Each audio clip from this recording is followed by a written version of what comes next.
নমস্কার বন্ধুরা, আমি মল্লিকাস কুকিং কিচেনে আপনাদের সকলকে স্বাগত জানাই। প্রতিদিনের মতো আজকেও একটা নতুন ধরনের রেসিপি নিয়ে চলে এসেছি। এইভাবে যদি গোবিন্দভোগ চাল দিয়ে মুড়িঘণ্ট রান্না করা যায়, খেতে কিন্তু দুর্দান্ত হয়। আর একবার খেলে বারবার খেতে চাইবেন। আর এতটাই খেতে টেস্টি হয় এই গোবিন্দভোগ চালের মুড়িঘণ্ট।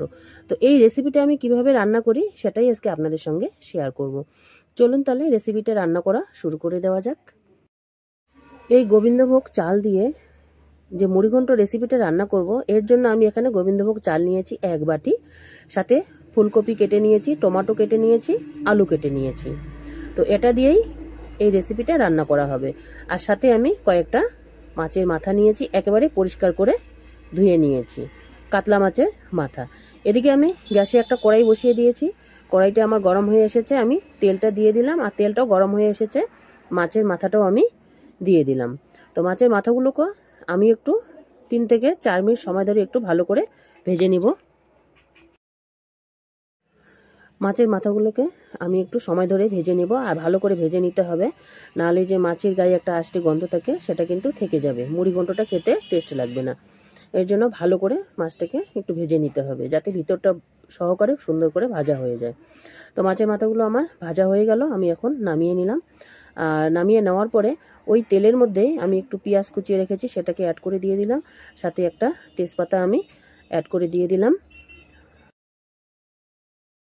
পেঁয়াজটা একটু হালকা ভাজা হয়ে গেছে, এই সময়ের মধ্যে আমি আলুটা যে কেটে রেখেছি সেটাকে আমি অ্যাড করে দিয়ে দিলাম। পেঁয়াজ আর আলু একসঙ্গেই ভালো করে ভাজা হয়ে যাবে। তো আলুটাকে দিয়ে দেওয়ার পরে একটু নেড়েচেড়ে নিলাম। আর নেড়েচেড়ে নেওয়ার পরে 2 মিনিট পরে আমি যে ফুলকপিগুলো কেটে রেখেছি, ফুলকপিগুলোকে কিন্তু আমি আগে একটু ভাপিয়ে নিয়েছি। তো ওগুলোকে অ্যাড করে দিয়ে দিলাম। আর দিয়ে দেওয়ার পরে এখন আমি পরিমাণ মতো হলুদ গুঁড়ো আর দিয়ে দিলাম। আর দিয়ে দেওয়ার পরে আবারও একটু আমি নেড়েচেড়ে নেব। আর নেড়েচেড়ে নেওয়ার পরে এখন স্বাদ মতো লবণ আমি দিয়ে দেব। স্বাদ মতো লবণ দিয়ে দেওয়া হয়ে গেল। আর এখন আমি আবারও একটু নেড়েচেড়ে নিচ্ছি। এরপরে বাকি মশলাগুলো আমি অ্যাড করে দিয়ে দিব। 1 চামচ আদা বাটা দিলাম, 1 চামচ রসুন বাটা দিলাম, আর হাফ চামচ মতো কাঁচা লঙ্কা বাটা দিয়ে দিলাম। আর দিয়ে দেওয়ার পরে আবারও আমি একটু নেড়েচেড়ে নেব, ভালো করে একটু সব মশলার সঙ্গে ফুলকপি আর আলুটাকে একটু কষিয়ে নেব। এটাকে একটু নেড়েচেড়ে নেওয়ার পরে এখন আমি 1 চামচ মতো জিরে গুঁড়ো, হাফ চামচ মতো লাল লঙ্কার গুঁড়ো আর 1 চামচ ধনিয়া গুঁড়ো আমি দিয়ে দিলাম। আর সব মশলা আমার দিয়ে দেওয়া হয়ে গেল। এখন একটু ভালো করে নেড়েচেড়ে নিচ্ছি আর ভালো করে সব কিছুর সঙ্গে কষিয়ে নেব। এখানে ফুলকপিও ভাজা হয়ে যাবে আর সাথে আলুও ভাজা হয়ে যাবে, মশলাও কষানো হয়ে যাবে। আর এখন একটা টমেটো কেটে রেখেছি, সেটাকেও আমি দিয়ে দিলাম। দিয়ে দেওয়ার পরে এখন আমি একটু সামান্য পরিমাণে জল দিয়ে দিব, যাতে মশলাটা ভালো করে কষানো হয়। এভাবে অবশ্যই কিন্তু ট্রাই করে দেখবেন, খেতে দুর্দান্ত হয়। তো জল একটু দিয়ে দেওয়ার পরে এখন আমি আবারও একটু নেড়েচেড়ে নিচ্ছি, যতক্ষণ না পর্যন্ত জলটা শুকিয়ে আসে ততক্ষণ পর্যন্ত একটু আমি নেড়েচেড়ে নেব। তো আমার মশলা কিন্তু ভালোভাবে একদম কষানো হয়ে গেছে, সাথে আলু আর ফুলকপি অনেকটাই সিদ্ধ হয়ে এসেছে। এখন যে আমি গোবিন্দভোগ চালটা রেখেছি সেটা একবার পরিষ্কার করে ধুয়ে রেখেছি, আর সেটাকে আমি এখন দিয়ে দিলাম। তো গোবিন্দভোগ চালটা দিয়ে দেওয়ার পরে এখন আমি ভালো করে একটু নেড়েচেড়ে নিচ্ছি। আর চালটা দেওয়ার সময় একটু জল বেরিয়েছে, বাটির মধ্যে জল ছিল, সেই জলটাও পড়ে গেছে। তো এই জলটা শুকানো পর্যন্ত আমি অপেক্ষা করে থাকব।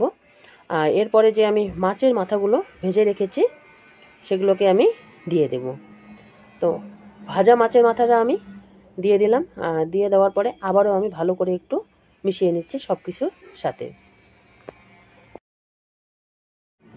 এইভাবে গোবিন্দভোগ চাল দিয়ে ফুলকপি আলু যদি একবার মুড়িঘণ্ট রান্না করে খান, তবে সত্যি বারবার খেতে চাইবেন, এতটাই টেস্টি হয়।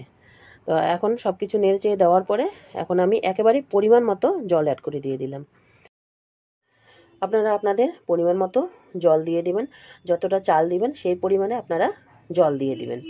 তো জলটা দিয়ে দেওয়ার পরে আমি একটু এখন নেড়েচেড়ে নিচ্ছি। আর নেড়েচেড়ে নেওয়ার পরে ঢাকা দিয়ে দিব আমি 5 থেকে 6 মিনিটের জন্য, যাতে সব কিছুই ভালোভাবে সিদ্ধ হয়ে যায়। তখন 5 থেকে 6 মিনিট পরে আমি ঢাকনাটাকে তুলে নিলাম। আর তুলে নেওয়ার পরে দেখুন কালারটা অসাধারণ হয়েছে কিন্তু। তো অনেকটাই সিদ্ধ হয়ে এসেছে, আর এখন আমি কোনো ঢাকনা দিব না, নালে আবার চালটা বেশি সিদ্ধ হয়ে যাবে। বেশি সিদ্ধ হয়ে গেলে কিন্তু মুড়িঘণ্ট খেতে ভালো লাগবে না। তো এখন যে মাছের মাথাগুলো আছে সেগুলোকে আমি একটু ভেঙে দিচ্ছি। তো আমি আবারও একটু নেড়ে চেড়ে দিচ্ছি, অনবরত একটু নড়াতে হবে যেহেতু আতপ চাল দেওয়া হয়েছে। আর এখন আমি একটু গরম মশলা দিয়ে দিলাম, আর জলটা অনেকটাই কমে এসেছে। এখন একটু গরম মশলাটা দেওয়ার পরে নেড়ে চেড়ে দিচ্ছি, ভালো করে মিশিয়ে নিচ্ছি। আর এই যে দেখুন, একবারে কিন্তু আমার তৈরি হয়ে গেল গোবিন্দভোগ চালের মুড়িঘণ্ট। খেতে কিন্তু দুর্দান্ত, একবার খেলে বারবার খেতে চাইবেন, এতটাই টেস্টি হয়। তো আমি এখন গ্যাসটা অফ করে দিয়ে দিলাম, আর একটা বাটিতে আমি আপনাদের সামনে সার্ভ করে দেখাচ্ছি। দেখুন কতটা সুন্দর হয়েছে এই রেসিপিটা। তো আমার এই আজকে গোবিন্দভোগ চাল দিয়ে মুড়িঘণ্ট রেসিপিটা আপনাদের কেমন লাগলো অবশ্যই কিন্তু কমেন্ট করে জানাবেন। দেখা হবে নেক্সট রেসিপিতে, ততক্ষণে ভালো থাকবেন, সুস্থ থাকবেন। ধন্যবাদ।